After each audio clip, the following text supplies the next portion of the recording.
seems that fewer Americans were out of work in March.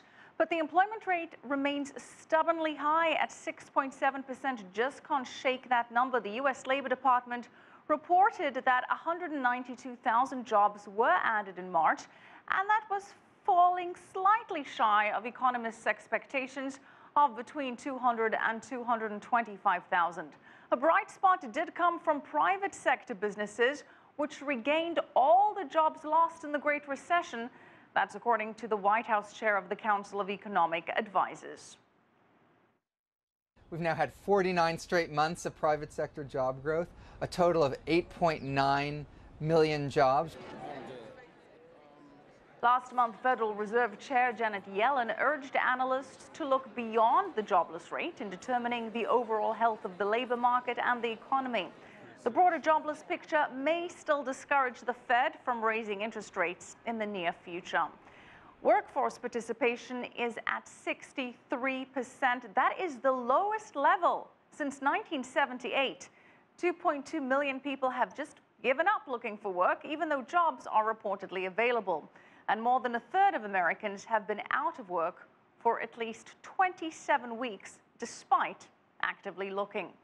And it seems that even as America's job market does show some signs of recovery, the impact of the Great Recession continues to linger, particularly for recent college graduates that are finding a job that fully utilizes their education has become a big challenge. Liling Tan has the story.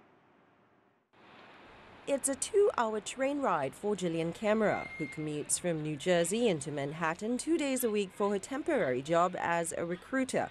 But recruiting isn't a dream job for this Columbia University graduate and holder of a master's degree in international management from the London School of Economics. Jillian wants to work in the sports industry.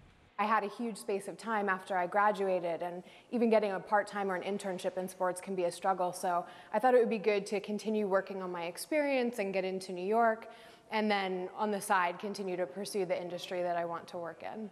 Jillian is among tens of thousands of recent U.S. grads working jobs outside their chosen field, taking part-time work or accepting lower pay until they can embark on the career they studied for. For a paycheck, many recent grads are also taking on jobs that do not require a bachelor's degree.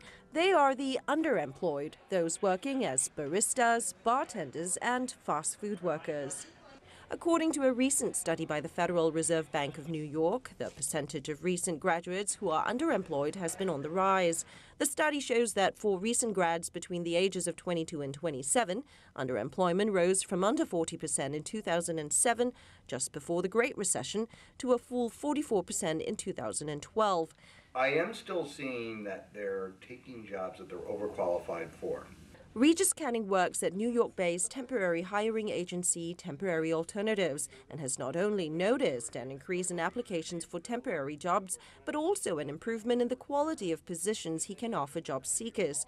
He credits the Great Recession, which left a large pool of talent from which companies can pick and choose. It's the trend that corporations are going to, where they want to use a flexible workforce. You know, they don't want to be beholden to making a commitment to somebody and having to pay that person's benefits and unemployment insurance and open up a whole bunch of potential liability, to that employee. The Great Recession may be changing the employment dynamics for recent grads, but as America's job market recovers, there's also a corresponding upside here.